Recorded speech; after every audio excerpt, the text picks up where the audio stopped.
With their allies, the Americans, right? The Israelis worked with the Americans to suppress African liberation movements. They worked with them to suppress the Black Power struggles. The Israelis worked with the Americans to fund the apartheid regime in South Africa. This is not the military exchanges and even this support in the UN. They backed the apartheid regime, which is unforgivable. It is unforgivable because those people who started the apartheid regime, they were imprisoned during World War II. Why? They were imprisoned because they sided with Adolf Hitler. They sided with the Nazis. And then after World War II, they made an agreement with the Israelis. And the Israelis will call you anti-Semitic. They will call you anti-Semitic when they made agreements with the devil himself.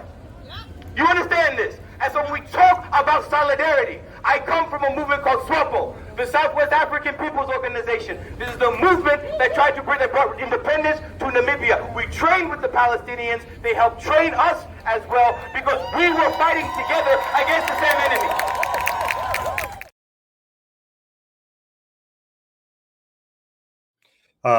CNB is fully supportive of Palestinian liberation because it's part of our solidarity for movements across the world who are looking to free themselves from Western domination and occupation.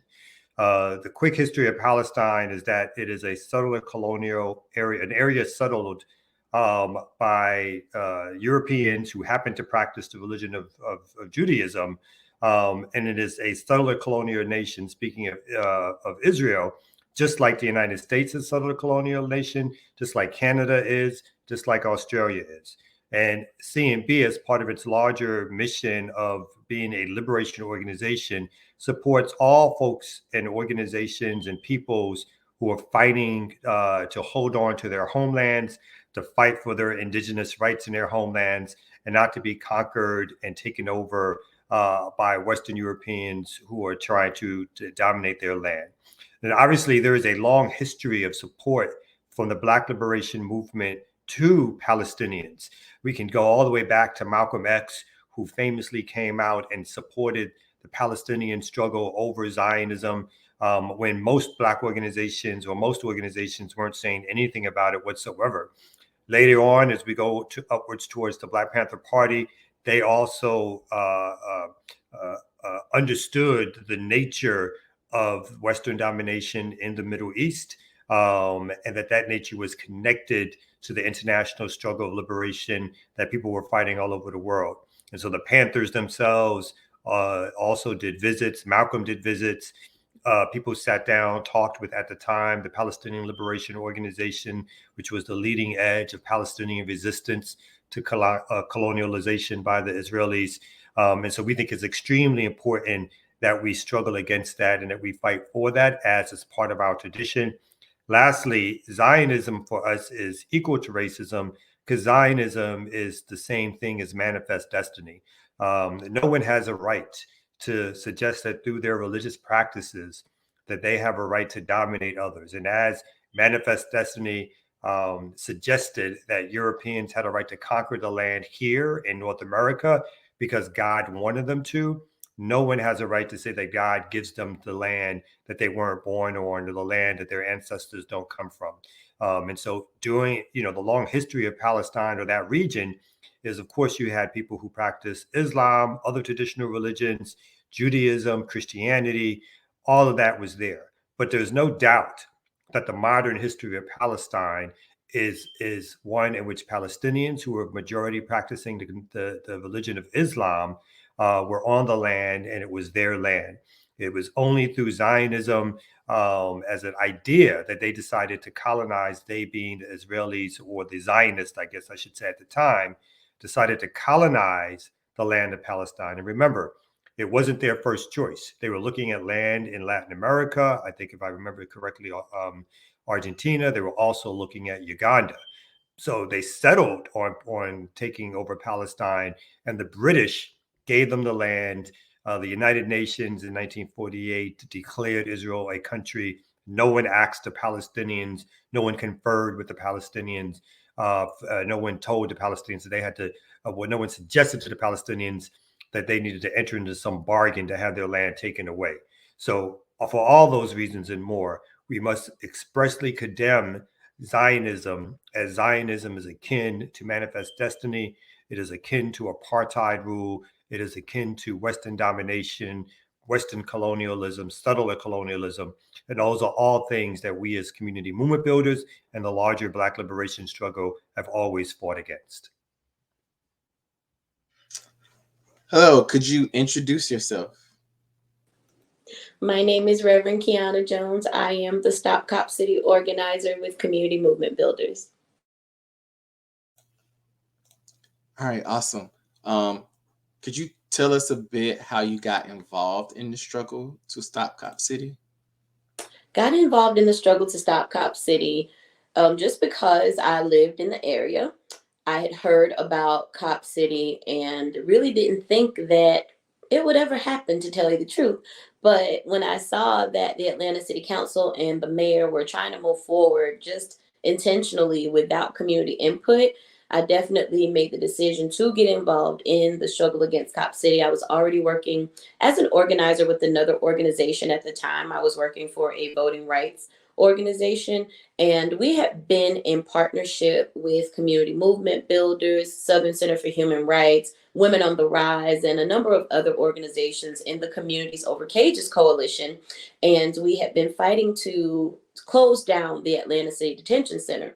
As we were in the midst of that fight, Cop City came about, and the organization that I was working for at the time was not really willing to wholeheartedly get into the fight against Cop City. But once I became aware of the fact that Cop City would seek to cut down the 381 acres of the South River Forest, thereby destroying the South River watershed, also bringing more policing to an already over-policed Black community in Southeast Atlanta, the community where I'm from, the community where my granny's house still stands, and where I was still living at the time. There was no way that I could not get involved with the movement to stop Cop City.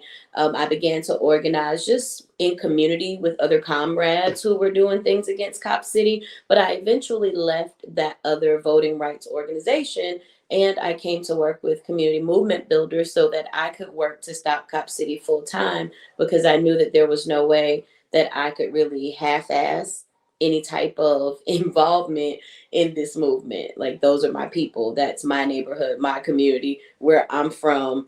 The school that's there, McNair Senior High School, is the school where many of my relatives went when it was Walker High School, and graduated from there. So definitely felt a deep connection to my community and wanted to stand up for the right thing in the fight against Cop City. All right. What are some reasons you would give for the necessity of preventing the construction of Cop City? Well, I would say that there are many reasons for preventing the construction of Cop City, mainly because Cop City would certainly exacerbate all the things that we organize against in community. And when I say all the things, I truly mean all the things, whether we are talking about economic justice, environmental justice, reproductive justice, if we're talking about racial and social justice, all of these things are affected by the construction of something like Cop City. Cop City is a symbol of state repression, and repression to the extent that it would essentially criminalize dissent, which is what we've been seeing in the movement against Cop City. So when we look at the fact that people have been charged with domestic terrorism for simply handing out flyers, for just holding a sign that says Stop Cop City, or simply attending a music festival, you have to wonder, why it's so imperative that Cop City be built. Why is the government willing to go to these extremes to charge people with RICO for simply being reimbursed for a meal or buying glue? How is it that we got to this point, and why is it so important? And the only thing that I can think of is the fact that the state is desperate right now, because the state knows that it has not been fulfilling its obligation to the people ever since the uprisings of 2020, when George Floyd, Breonna Taylor, Ahmaud Arbery, and Rayshard Brooks were murdered. The state began to really get afraid because they saw people standing up in a way that really hadn't been seen in this country since the civil rights movement.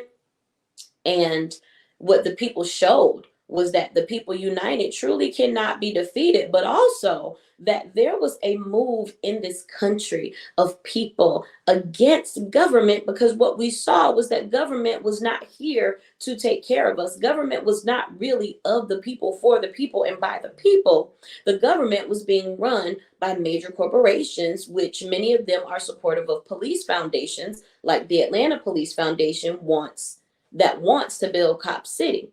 So when we talk about the fact that Cop City would affect reproductive justice, we say that because one of the tenets of reproductive justice is the ability to raise the children that I choose to have in an environmentally safe environment where it is free of state-sanctioned and interpersonal violence. Cop City would not guarantee that. Cop City would be a training ground for the Atlanta Police Department and other police departments from around this country to be trained by forces like the IDF, the Israeli Defense Force. That is police militarization. When you begin to militarize police, you now make it so that citizens that are supposed to be protected and served, as we think, by police, now become the enemy of the state.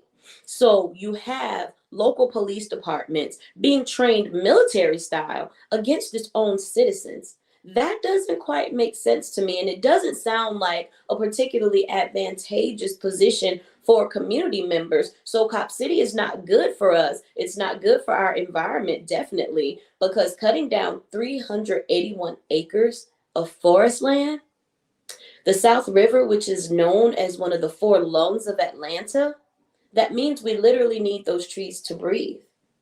Think about that. What trees provide for us? Atlanta is already overpopulated.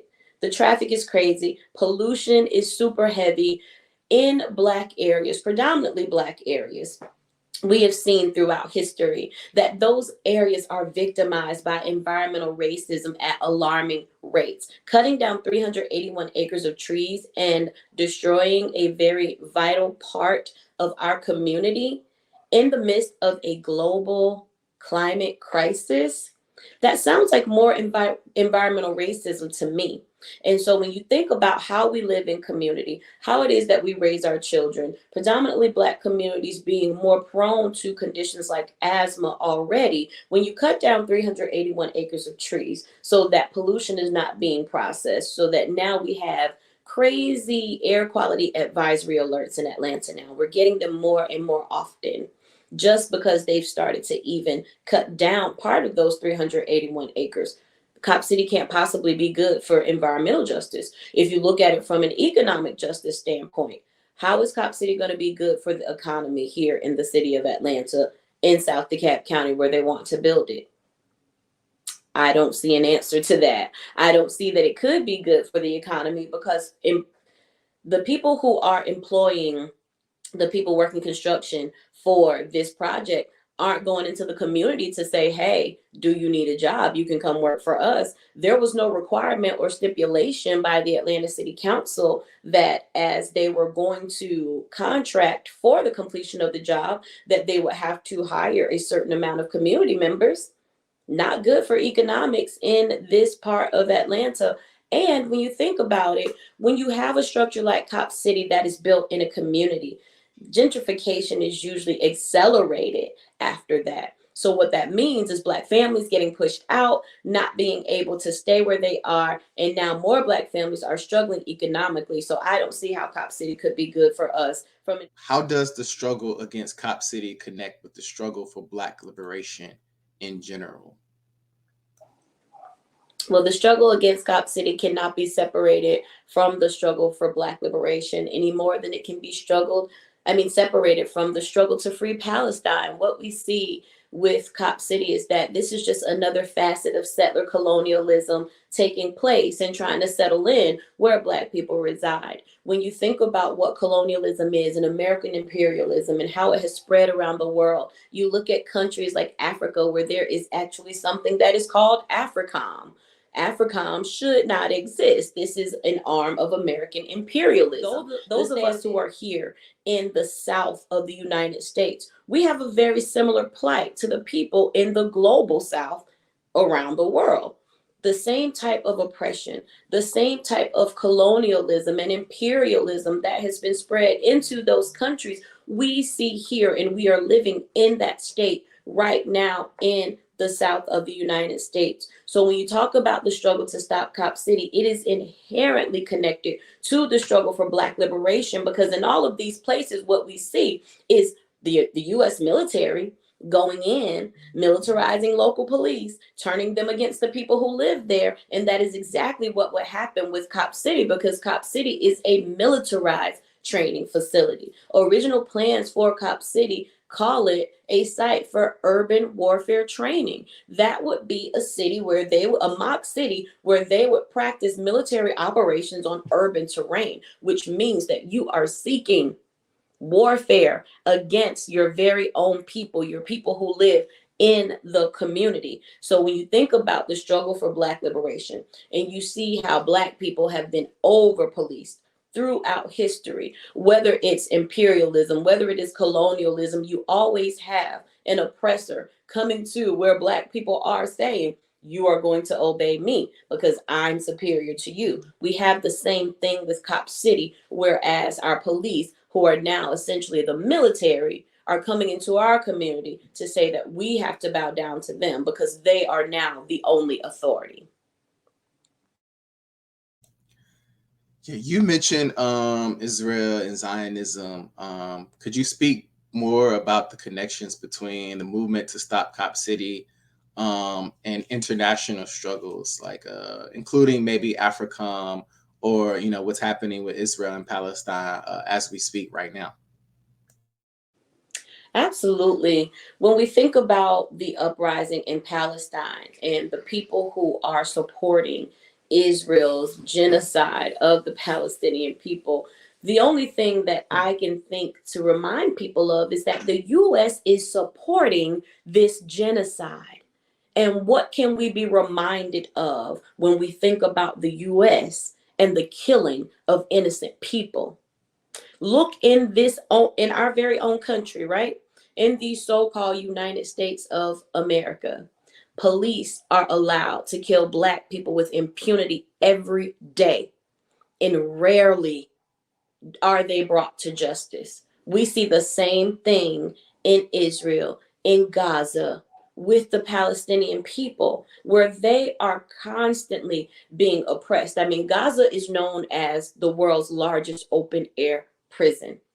And think about how we as Black people live here in the United States. It's almost as if we are in a perpetual state of being imprisoned, because it seems like no matter where we turn, no matter how we try to fight for our liberation, we are pigeonholed. We are pigeonholed by the so-called rule of law. We are pigeonholed by racism and capitalism. We are pigeonholed by a so-called criminal justice system that never quite seems to work the way we need it to, but it can always work for rich people who have money, and those are mostly white people.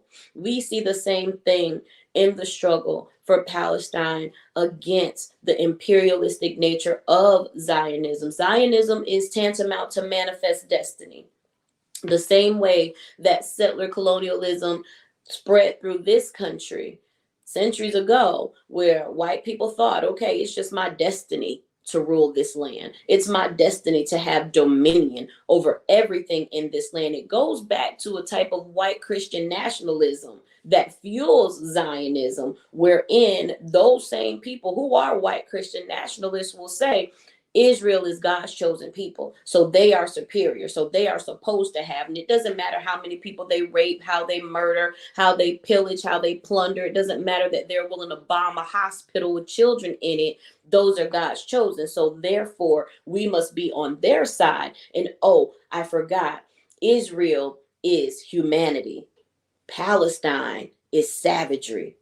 That sounds like the same thing that the white people who brought syphilis here said about Native Americans, that they were savages. And when you look at the language that is used to describe not only Black people, indigenous people, other brown people, and people of color, but particularly when we talk about humanity versus savagery, everything, every moniker that these white people apply to others is only indicative of how they actually are.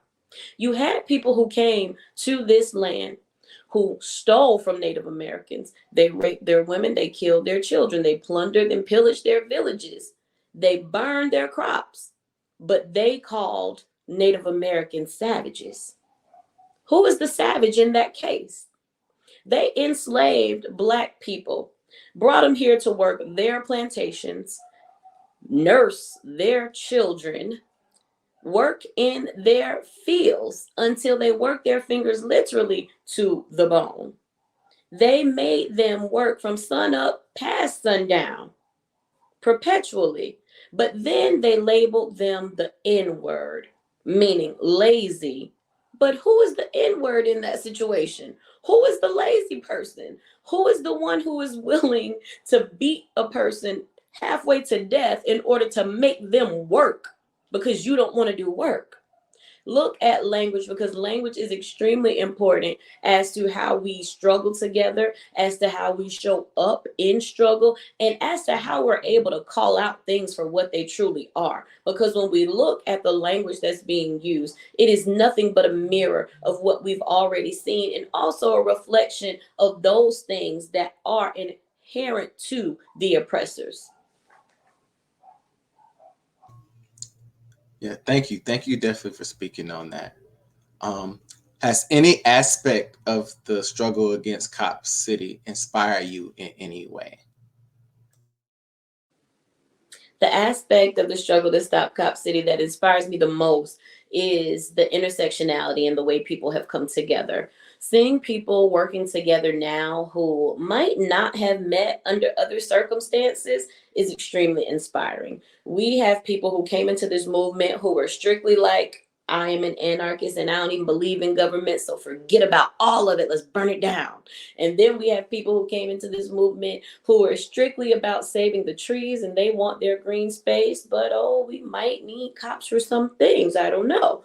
But now we see those two groups of people together on the same page, whereas everybody understands the value of green space and what trees bring to us and what they do for us, how they prevent flooding and how they make sure that we do have clean air to breathe. But then also there are people who can say, you know what, I did come into this struggle caring only about the environment and thinking that cops were useful. But in this process, in this struggle, I have come to see that cops are not here to protect or serve us, that they simply serve capitalism, that they are essentially private security for major corporations because police foundations proliferate that racialized capitalism that make it so.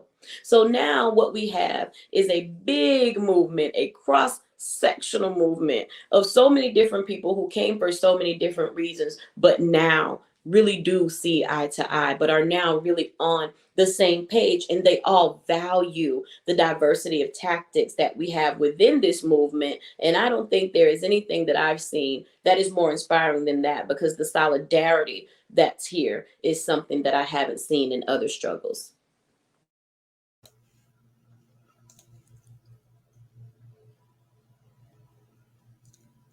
What are some calls to action that you would give to viewers concerning Stop Cop City and the movement?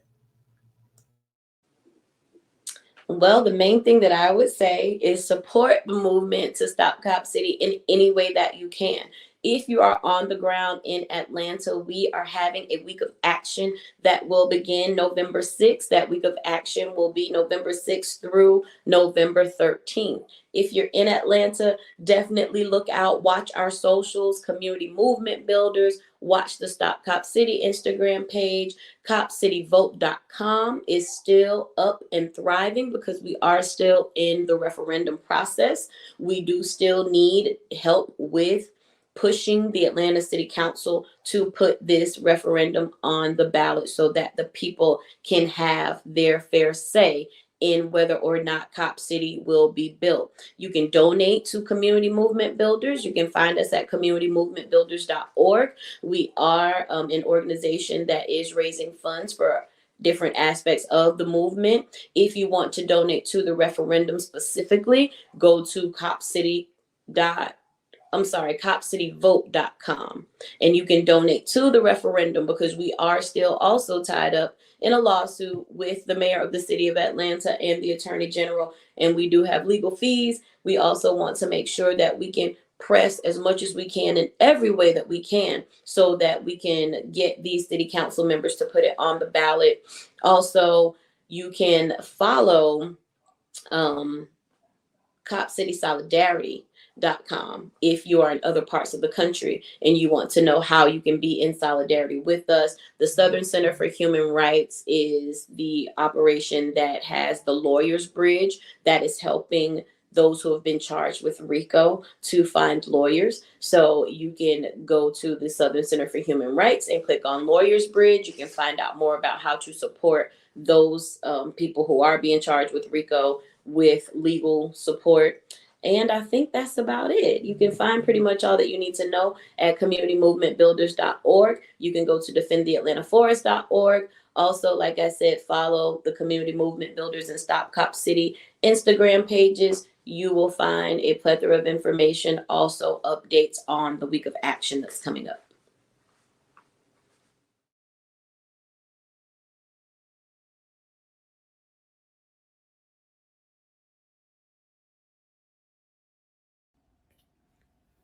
The Old Atlanta Prison Farm is an abandoned city-owned prison complex in southeast DeKalb County in the U.S. state of Georgia. From 1920 to 1990, the farm was worked by prisoners to produce food for the region's prison system. The site has been slated to be the location of Cop City, a militarized mock city for police training. But what is the history of the Atlanta Prison Farm? The mythology of the farm says it was a place for non-violent offenders to be rehabilitated, but the truth is a lot darker. The Atlanta Community Press Collective has revealed throughout the farm's history evidence of torture, neglect, and anti-Black violence and oppression. ACPC says in its document, though leadership changed hands often over the course of the prison farm's time, and each change of hands was said to be the dawn of a new, better era, conditions remained bleak throughout. Archival research shows that life on the farm was subject to hard labor, long days, harsh punishments, overcrowding, poor sanitation, and constantly lacking healthcare. The ACPC also noted that overcrowding was a recurring problem at the prison farm. Many inmates caught tuberculosis, and various inspections found deplorable conditions across its 70-year history. In 1965, many of the men at the farm were sleeping on tables and the floor due to overcrowding. The prisoners on the farm produced different foods and were leased out to the city for municipal projects. By the 1970s, the farm provided more than half the food and dairy products for inmates in city detention centers.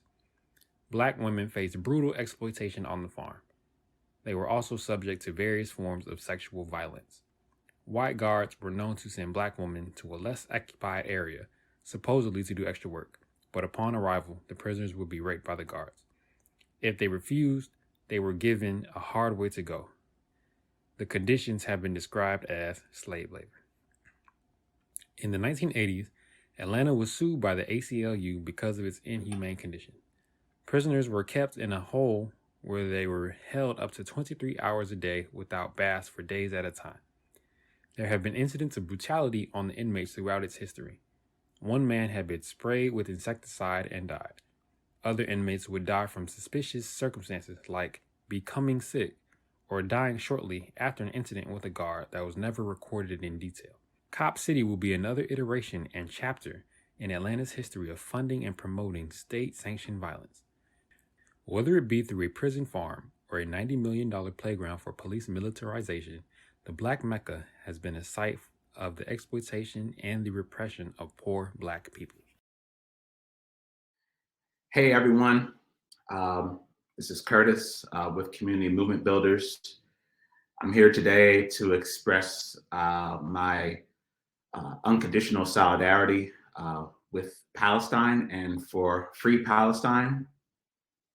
What is happening to the Palestinians is genocide. It's been happening for a long time. It is a crime against humanity.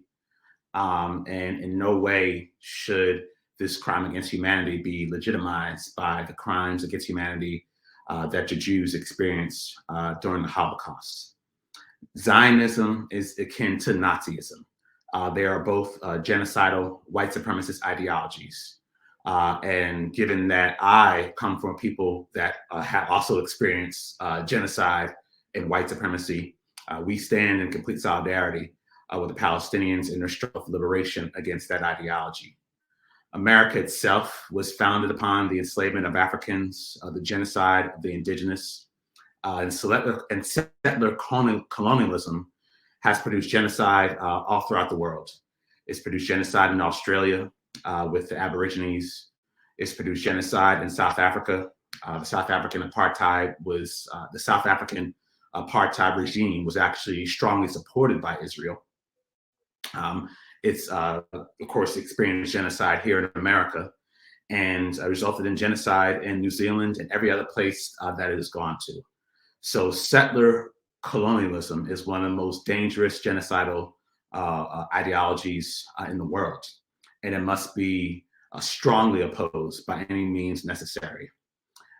Because of that, it is important that Black people stand in solidarity with the Palestinians, because Israel, to be very clear, is a genocidal white supremacist regime by their own admission.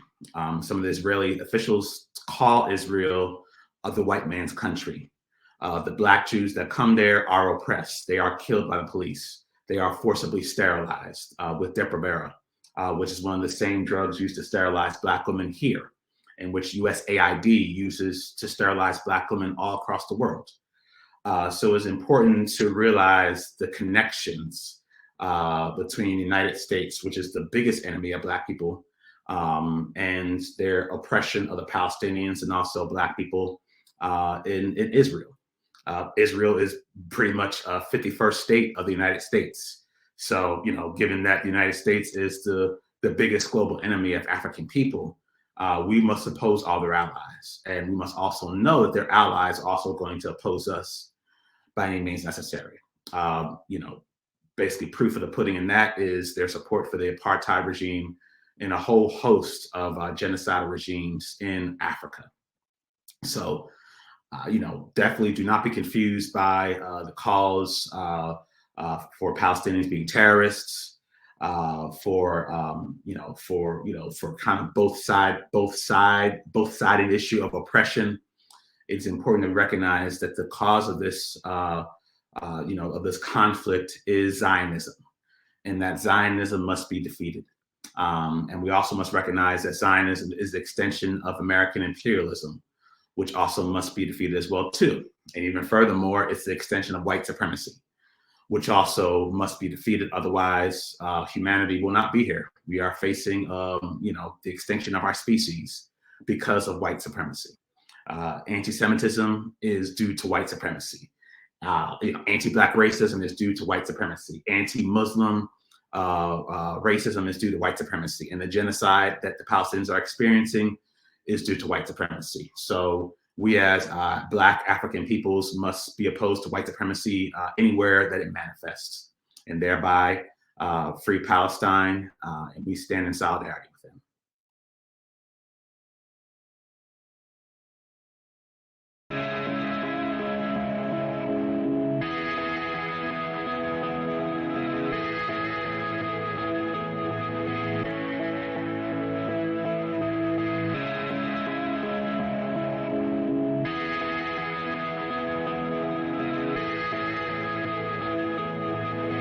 that part, yeah. Somebody come and take this pain away. Looking for somebody who can save the day. Feeling like I'm about ready to fade away. 'Cause I can't do it, and I'm not too sure that I won't lose it. Pain away. Looking for somebody who can save the day. Feeling like I'm about ready to fade away. 'Cause I can't do it, and I'm not too sure that I won't lose it. I'm not fit to handle all this shit they call pain. Anxiety, discomfort, it just make me wanna scream. Wanna curl up in a ball, call it quits. Sometimes when I wake up, I'm not sure I should exist. They talk about perseverance, they talk about getting back up. I'm talking about a broken spirit, sometimes not giving a fuck. And I know some of the shit I do is scary, B. I live in America, can't afford therapy. All I know is eat and sleep the pain away. Isolate myself so I can dream about a better day. Turn the music up so I can motherfucking run away and never look back. Tell me what happy is, tell me what I'm fine at. And take this pain away.